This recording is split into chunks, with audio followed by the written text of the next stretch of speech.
ગાંધીધામ માટે રૂપિયા 982.65 કરોડનું બજેટ વહીવટદાર અને કચ્છ કલેક્ટર આનંદ પટેલ દ્વારા રજૂ કરવામાં આવ્યું હતું। બજેટનો મુખ્ય ઉદ્દેશ્ય શહેરમાં માળખાકીય સુવિધાઓ મજબૂત બનાવી નાગરિકોના જીવન ધોરણમાં સુધારો લાવવાનો છે। આ બજેટમાં કુલ આવક રૂપિયા 709.39 કરોડ અને કુલ ખર્ચ રૂપિયા 784.82 કરોડ અંદાજવામાં આવ્યો છે, જેમાં કેપિટલ ખર્ચનો મોટો હિસ્સો સમાવેશ થાય છે। શહેરના વિકાસ અને સુવિધાઓમાં વધારો કરવા માટે આ બજેટ મહત્વપૂર્ણ માનવામાં આવે છે। વર્ષ 2026-27 માટે વહીવટદારશ્રી દ્વારા આજે 982 કરોડનું બજેટ ને બહાલી આપવામાં આવી છે। આ બજેટના જે અમુક અગત્યના મુદ્દાઓ છે આપ સૌના ધ્યાને મૂકવા માંગુ છું। રોડ ઇન્ફ્રાસ્ટ્રક્ચરની વાત કરીએ તો આ વર્ષે મુખ્યમંત્રી ગ્રીન રોડ યોજના હેઠળ અંદાજે 10 કિલોમીટરનું 80 ફીટનું સીસી રોડ 135 કરોડના ખર્ચે જેની હમણાં જ સૈદ્ધાંતિક મંજૂરી અમને મળી છે એની અમલવારી મહાનગરપાલિકા દ્વારા કરવામાં આવશે।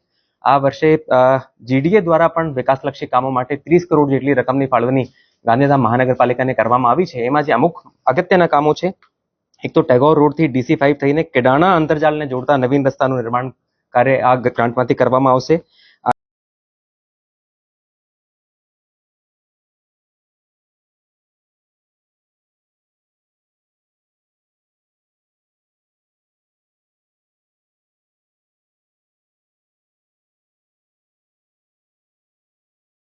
ડેવલપ કરવાનું કામ અને રોટરી નગર ગણેશનગરના વિવિધ રસ્તાઓ, આ ઉપરાંત જે નવા બનેલા ગ્રામ્ય વિસ્તારો છે જે હવે મહાનગરપાલિકાની હદમાં સમાવેશ થયા છે એમાં પણ માળખાકીય સુવિધાઓ માટેની ખાસ જોગવાઈ એમાં રાખવામાં આવી છે।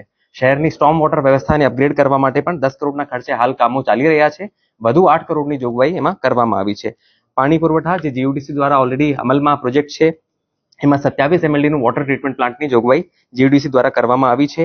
અમૃત યોજના હેઠળ 4 કરોડના ખર્ચે ESR અને અંડરગ્રાઉન્ડ સમ્પ અને પમ્પિંગ મશીનરી કામો પણ આ વર્ષે પૂરા કરવામાં આવશે।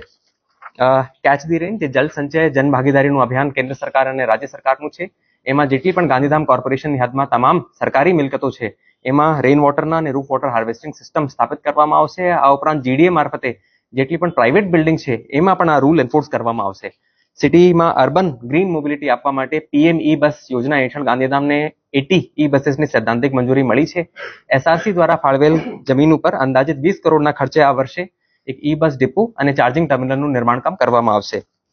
ગ્રીન સ્પેસમાં ટેગોર રોડ ઉપર અંબેડકરજી બ્રિજની નજીક સેક્ટર 1 માં જે ગાર્ડન છે એમાં ચિલ્ડ્રન પાર્ક, કેફેટેરિયા, એમ્ફી થિયેટર જેવી આકર્ષક સુવિધાઓ નાગરિકો માટે 3 કરોડના ખર્ચે ડેવલપ કરવામાં આવશે। રાજ્ય સરકારના બજેટમાં થયેલ જાહેરાતને અનુરૂપ ગૌરવ પાર્કનું નિર્માણ કામ અને દિવ્યાંગજનો માટે એક્સેસિબિલિટી સુધારવા માટે પણ ગાર્ડન્સમાં જોગવાઈ કરવામાં આવશે। સુગમ્ય યોજના હેઠળ તળાવમાં હાલમાં એક અંતરજાળ તળાવનું 8 કરોડના ખર્ચે વિકાસ કાર્ય ચાલી રહ્યું છે। આ વર્ષે 12 કરોડના અંદાજિત ખર્ચે કેડાણા તળાવનું સૌંદર્યીકરણ અને ડેવલપમેન્ટ કરવામાં આવશે। મહાનગરપાલિકા હસ્તકના ટાઉન હોલને રાજ્ય સરકારની આગવી ઓળખ ગ્રાન્ટ હેઠળ લગભગ 12 કરોડના ખર્ચે રીડેવલપ કરવામાં આવશે। નાગરિકોના શારીરિક અને માનસિક સ્વાસ્થ્ય માટે યોગા સ્ટુડિયો, રમતગમતની સુવિધાઓનું પણ આયોજન આ બજેટમાં કરવામાં આવ્યું છે। હાલ ગાંધીધામમાં 4 કરોડના ખર્ચે એક લાઇબ્રેરીનું કામ ચાલી રહ્યું છે। DPAના CSR માંથી આદિપુરમાં પણ એક લાઇબ્રેરીનું કામ ચાલી રહ્યું છે। આ વર્ષના બજેટમાં આ લાઇબ્રેરીનું અપગ્રેડેશન અને એની બાજુની જગ્યામાં ઓપન જેમ તથા ગ્રીન સ્પેસ બનાવવાનું આયોજન કોર્પોરેશન દ્વારા કરવામાં આવ્યું છે। જે શ્વાનોનો પ્રશ્ન છે એમાં સુપ્રીમ કોર્ટ, કેન્દ્ર સરકાર તથા એનિમલ વેલફેર બોર્ડની ગાઈડલાઈનને અનુરૂપ 100 શ્વાનોની ક્ષમતા ધરાવતા એનિમલ બર્થ કંટ્રોલ સેન્ટર એમાં આજે ગાંધીધામ મહાનગરપાલિકા દ્વારા જાહેરાત કરવામાં આવી છે અને શ્વાનો માટે રસીકરણ, ખસીકરણ જેવી કામગીરી પણ આ વર્ષે મનપા દ્વારા હાથ ધરવામાં આવશે। સોલિડ વેસ્ટ મેનેજમેન્ટમાં અમારી જે ડમ્પિંગ સાઇટ છે, વેસ્ટ પ્રોસેસિંગ સાઇટ છે એના ઉપર CND વેસ્ટના પ્રોસેસિંગ પ્લાન્ટની પણ સ્થાપના કરવામાં આવશે। શહેરમાં જે નવા બનેલા વિસ્તારો છે એમાં પણ માળખાકીય સુવિધાઓ પૂરી પાડવા માટે ખાસ જોગવાઈ રાખવામાં આવી છે। સિટીઝન સેન્ટ્રિક ગવર્નન્સ હેઠળ મહાનગરપાલિકાની નવીન ઓફિસ રાજ્ય સરકારની સ્વર્ણિમ યોજના હેઠળ અપ્રૂવ થઈ છે। અંદાજિત 25 કરોડના ખર્ચે જે કોર્પોરેશનની નવી ઓફિસ બનશે એમાં આધુનિક સિવિક સેન્ટર પણ નાગરિકોની સુવિધા માટેની જોગવાઈ રાખવામાં આવી છે। આ વર્ષે ગાંધીધામ મહાનગરપાલિકા દ્વારા એક એડવર્ટાઇઝમેન્ટ પોલિસી અને CND વેસ્ટ ડિસ્પોઝલ પોલિસી પર આ વર્ષે જાહેર કરવામાં આવશે અને જેટલા પણ અમારા ડિજિટલ ઇનિશિયેટિવ્સ છે એનું પણ સુદૃઢીકરણ આ વર્ષના બજેટમાં કરવામાં આવશે।